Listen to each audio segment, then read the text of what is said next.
सिडको येथील त्रिमूर्ती नगरमध्ये भर वस्तीत रविवारी मध्यरात्री 2 टोळ्यांमध्ये गोळीबार झाला।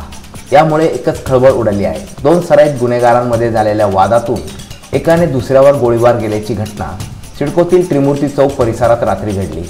गुंडांनी तलवार घेऊन परिसरात दहशत माजवली। या घटनेने संपूर्ण परिसर हादरला असून नागरिकांमध्ये भीतीचे वातावरण आहे। दरम्यान दोन्ही गुन्हेगार टोळ्यांचे सदस्य गोळीबाराच्या घटनेनंतर फरार झाले।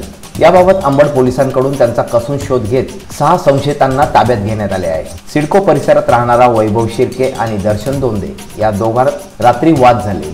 दोघांनी एकमेकांना बघून घेण्याची धमकी दिली। काही मित्रांच्या मध्यस्थीने वाद मिटवण्यात आला होता, परंतु रात्रीच्या सुमारास हे सराईत गुन्हेगार दर्शन दोंदे यांनी वैभव शिर्के यास बोलवून घेतले व दोघांमध्ये पुन्हा वाद झाले।